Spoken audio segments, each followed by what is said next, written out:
Salut et bienvenue dans ce nouvel épisode bonus de À quoi ça sert? Et aujourd'hui, on va s'intéresser à quoi ça sert les produits scalaires.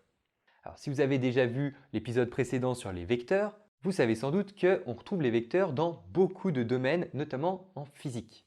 Et donc forcément, à chaque fois qu'on croise des vecteurs, on a des chances de tomber sur des produits scalaires. Donc, dans quasiment tous les domaines de la physique, il se peut que parfois, ponctuellement, on ait besoin d'un produit scalaire. Bon, du coup, c'est quand même pas mal de savoir comment ça fonctionne.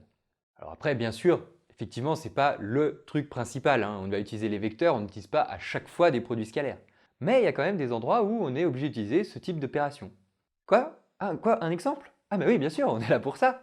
Alors, un exemple où on utilise forcément les produits scalaires, c'est quand on va parler de travail d'une force. Alors, vous avez peut-être jamais entendu parler de ça, surtout si vous n'avez pas l'option physique. Alors, je ne vais pas rentrer non plus dans les détails, mais en gros, le travail d'une force, c'est quand on a un objet qui va se déplacer, on a une force qui est appliquée sur lui, et le travail d'une force, ça va nous indiquer l'énergie que cette force va donner à notre objet, soit pour le pousser, pour qu'il avance plus vite, soit pour empêcher son déplacement, pour le ralentir.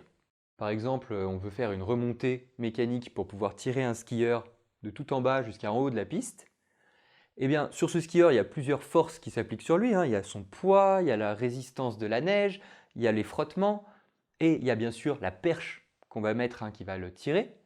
On va pouvoir calculer le travail de chacune de ces forces pour voir au total, on va pouvoir tout additionner, pour voir au total l'énergie qu'il faut fournir à ce skieur pour pouvoir le faire monter jusqu'en haut de la piste. Comme ça, on saura quelle énergie doit avoir ma tige pour pouvoir tirer ce skieur.